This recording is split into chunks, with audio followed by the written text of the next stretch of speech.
Now that we've got the big picture of hypothesis tests, we can start looking at some specific examples. Now, this lecture is a little on the long side, but please stick with it. There are multiple steps to this process, and since these are our first examples, I'm going to try to go into lots of detail just to make sure all the parts are clear. So first, there are some key features that should stand out. You're given information about a sample.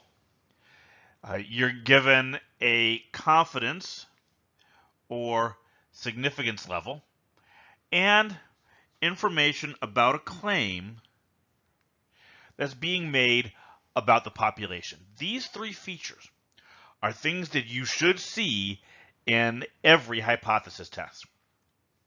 Right, so to answer the question, the first thing we need to do is identify the claim. So for this scenario, the company is claiming that the percentage of brown M&Ms is equal to 13% or 0.13. Now, this tells me that we're going to be doing a test for a proportion. So my next step is going to be to confirm that the requirements to use our test statistic formula are met. All right, so for testing a hypothesis about a proportion, right, both NP and NQ have to be greater than or equal to 5. Now, our sample size is 100, so that's the value of N. And the claimed proportion is 0.13, so that would be P. So NP is 13, and Q is 1 minus 0.3, that's 0.87, so NQ is 87. Both of those values are greater than or equal to 5, so we're okay to keep going. All right, next, the null hypothesis is based on the claim, but always using equality. So it will be P equals 0.13. And for the alternative hypothesis, I'll use P is not equal to 0.13. Now, I went with not equals here rather than an inequality, since there's nothing in the claim that makes me think the company is only concerned about results greater than or less than their claimed amount. In this scenario, either case would represent a problem for their manufacturing process. So this means that we're looking at a two-tailed test, right? So I want the extreme results to total 0.05, which means I'll want 0.025, half of that, right, half of 0.05, in each tail. Okay, next I'll calculate the test statistic using the formula for testing a proportion. That's Z equals P hat minus P over the square root of PQ over N. All right, we already have P, that's 0.13. Q, we actually saw down here, right? Q is 1 minus P, that's 0.87. N is our sample size, that's 100. And P hat is the sample proportion. So the sample had 8 brown M&Ms out of 100, or 0.08. All right, so if I put those values into my formula here,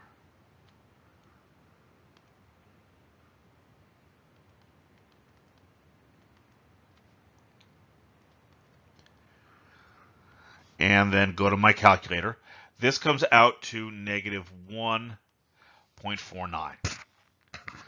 All right, so the question now is, what proportion of samples lie outside of negative 1.49 and positive 1.49. Now, I guessed at the location of those two lines. It could be that they belong on the other side of the original two lines, and they're over in the 0.025 category. I don't know that yet. I don't know one way or the other. That's what I'm going to figure out when I do my probability calculation in the next step here. Right, so, and you notice, by the way, I use both the positive and negative value here since we're doing a two-tailed test. Right, now, according to the standard normal distribution table or Excel or whatever tool you like to use, the probability of z being less than negative 1.49 is 0.0681, which makes the probability that the absolute value of z is greater than 1.49. Remember, that's how I would describe a two-tailed scenario that gives me the positive values above 1.49 and the negative values below negative 1.49. This is just twice 0.0681, which is 0.1362. So that is the total of that area. Okay, this is greater than, excuse me, my handwriting got a little sketchy. That is greater than our alpha value. So this tells me that the likelihood of the variation between the sample value and the claimed value being just by chance is larger than our tolerance level. Right? It's likely that the difference we're seeing is caused by chance, not by some issue with the manufacturing process. This means that there is no reason to reject the null hypothesis that 13% of the M&Ms are brown. Now, we aren't done at this point. You can't go into a board meeting and tell the board members that your conclusion is that there is insufficient evidence to reject the null hypothesis. They want to know whether or not the claim is valid. So your final conclusion should always be stated in terms of the claim. Now, because the claim matches the null hypothesis, right, in the sense that they both talk about the proportion being equal to a value, since we didn't reject the null hypothesis, we also won't reject the claim, since they're saying the same thing. This means that my final conclusion would be, and I'll write this out here, that there is not sufficient evidence to reject the claim that the proportion of brown M&Ms is 13%. Okay. And that's it. We're done. That was what we needed to do. We've made a determination about the validity of the claim. So that's our stopping point. Now, in our previous calculations here, the probability that we calculated up here, this is called the p-value. Right? And that approach is called the p-value method. Now, there's an alternative method called the critical value method that you should also be familiar with. So, I'm going to hold on to the test statistic because we're going to need that. This method isn't based, let me just clean up a little bit, give myself some room to write. Clean up here, and I'm going to come down here, and we're not really talking about probabilities anymore, so I went too far. Okay. So here's how the critical value method works. To use this method, you should take the significance level, the 0.05, and use that to find the corresponding z-score. Right? The z-scores that correspond to 0.025 in each tail are negative 1.96 and positive 1.96. Okay, so the region outside of these values, the region here and here, these have a name. They're called the critical region. And to get our final conclusion, you compare the test statistic, those plus or minus 1.49, to those critical values. Right? If the test statistic isn't in the critical region, which it isn't in our scenario, you can see it from the drawing, then you would fail to reject the null hypothesis, which is the same conclusion we got with the p-value method. All right, so these methods, they're really doing the same thing, but with different parts of the process. The p-value method compares probabilities, right, this area to this area, where the critical value method, on the other hand, compares the z-scores that you would use to calculate those two probabilities. You get the same result either way, right? So fundamentally, it doesn't matter, but there will be circumstances where one is easier than the other. And when we start talking about means, doing a hypothesis test for the mean of a population, we have to use a t-distribution table. And the t-distribution table, it doesn't give us probabilities. It gives us t-statistics, right? So if you're using a table to do a test for a mean, for example, you're probably going to want to use this critical value method. On the other hand, if you've got access to Excel, and you'll see this when we start talking about those examples, Excel will calculate t-distribution probabilities, right? So if you're doing a technology-based solution, it really kind of becomes a matter of personal preference which of these two methods you're going to use.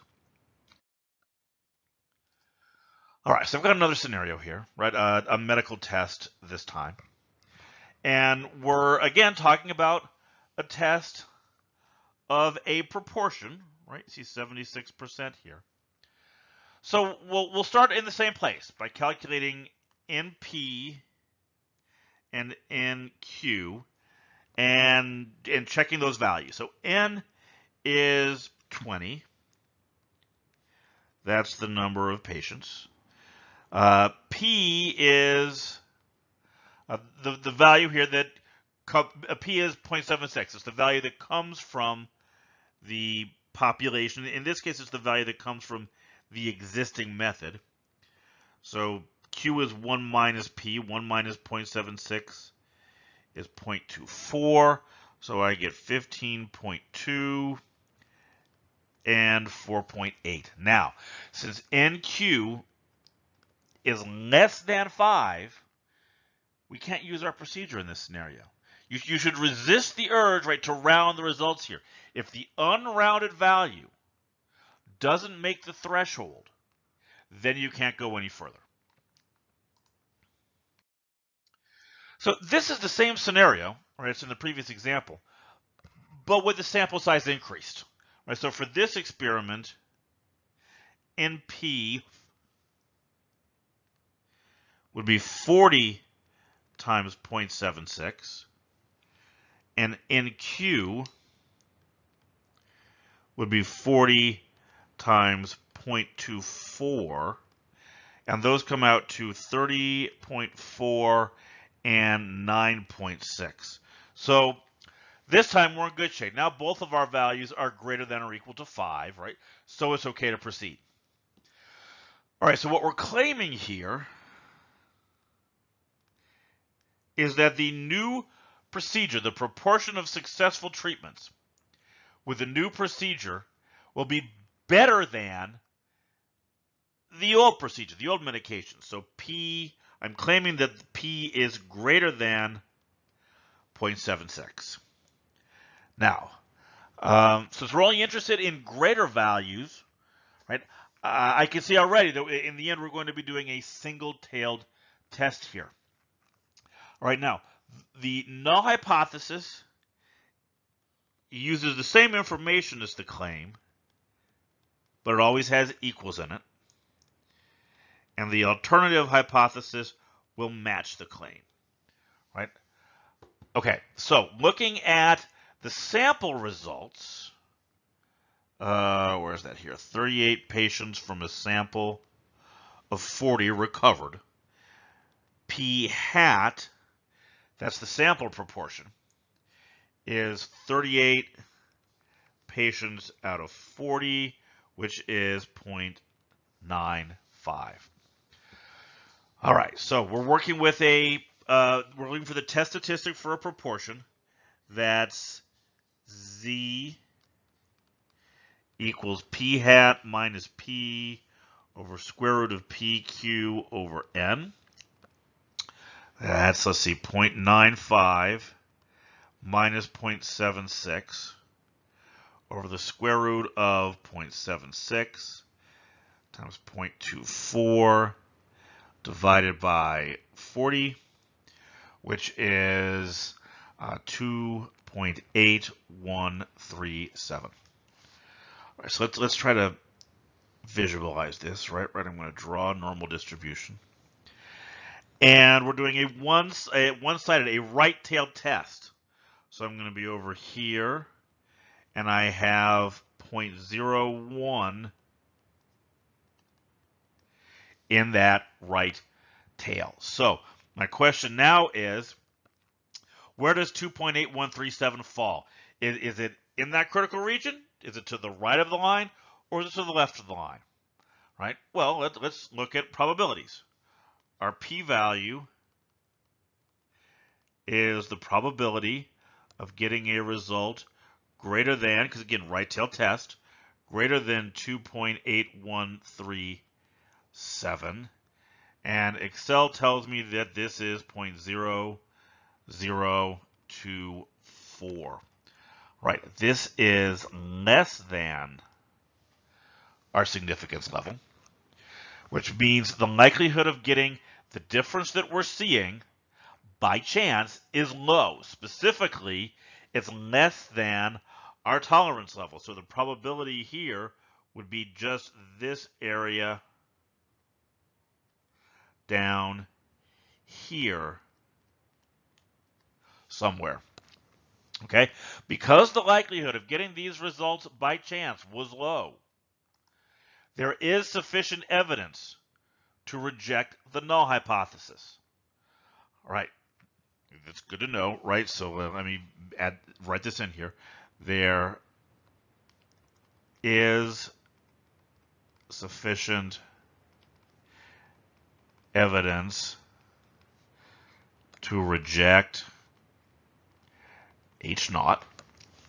Okay, so what does that mean, right? Remember, we're not done. We have to restate this in plain English in terms of what was claimed.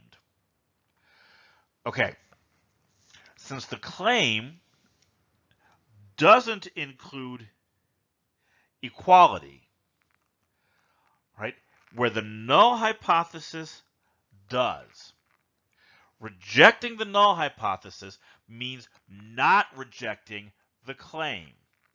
So my final conclusion would be that there is sufficient evidence. Again, let me write this out.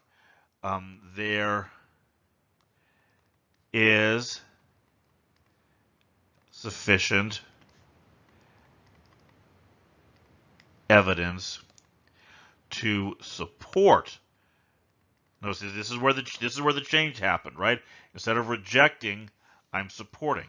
So there is sufficient evidence to support the claim that the new treatment